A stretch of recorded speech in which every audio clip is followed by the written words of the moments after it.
Have you ever seen eyes that seem to look straight into your heart? Eyes so tiny yet so full of questions that they make you pause, and just for a second, wonder if maybe, just maybe, this little creature is here for a reason, and that reason might just change your whole world. I remember the first time I saw Momo. She was crouched behind a pile of old boxes in the corner of the alley, her fur dusty, her tiny tail flicking nervously. And the moment our eyes met, something inside me whispered, "She needs me, and I need her too." I knelt down slowly, hands trembling slightly because I didn't want to scare her. I whispered softly, "Hey little one, it's okay." And she blinked once, cautiously, tilting her head, trying to decide if she could trust me. I pulled out the small packet of cat food I always carried in my bag just in case, and placed it a few feet away from her, watching carefully as she inched forward, sniffed the food, then looked back at me, almost as if asking silently, "Are you really safe? Can I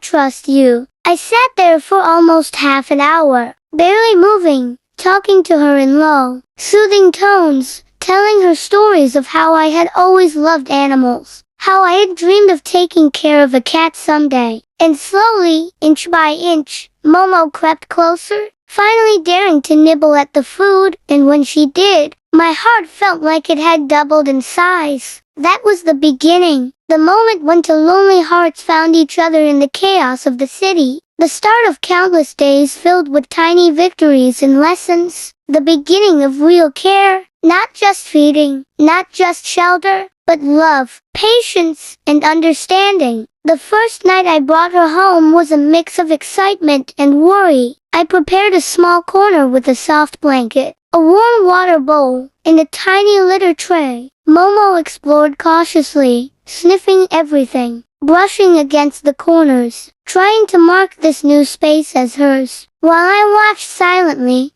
learning how to be patient, learning how to read the subtle signs of trust and fear. She wouldn't eat at first, just curled up in a ball and shivered slightly, so I sat beside her, gently stroking her fur, whispering, "It's okay, you're safe now," until slowly, almost imperceptibly, she relaxed, let out a tiny purr, and the weight of worry lifted from my shoulders just a little. Days turned into weeks, and with each day, I learned more about Momo than I had expected. She loved the morning sun more than anything. She had this funny habit of chasing shadows. She was terrified of the vacuum cleaner. She liked the soft jingling of the bell on my door. And most importantly, she started seeking me out, curling on my lap as I read, kneading softly with her tiny paws, asking silently for attention. And I gave it to her, always, without hesitation.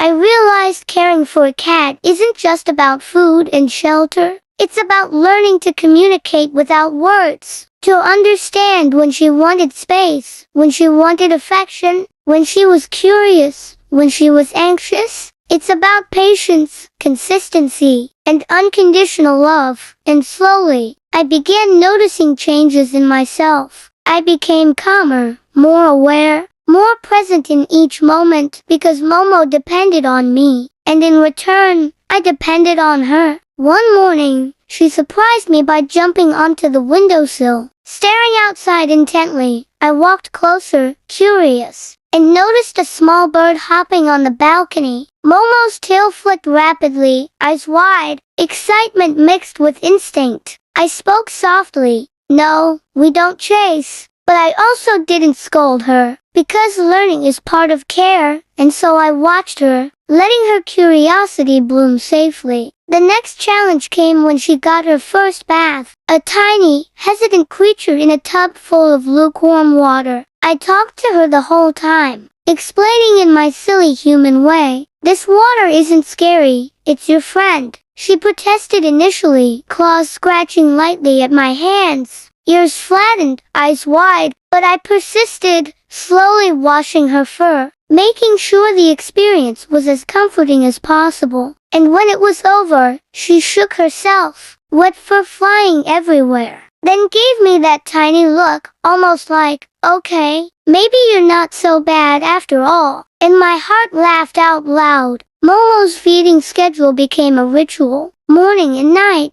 carefully measured portions, observing her eating habits, noticing which flavors she liked more, how she sometimes hesitated, and at other times devoured everything with joy. And in those moments, I realized that caring for her meant observing, adapting, and learning, never assuming, always listening. I started talking to her about my day, funny as it sounds, telling her secrets, worries, silly jokes, and she listened, her eyes following me, her tail flicking, sometimes softly meowing, and in that strange, inexplicable way, I felt heard, understood, even comforted, because care is a two-way street, and she taught me as much as I taught her.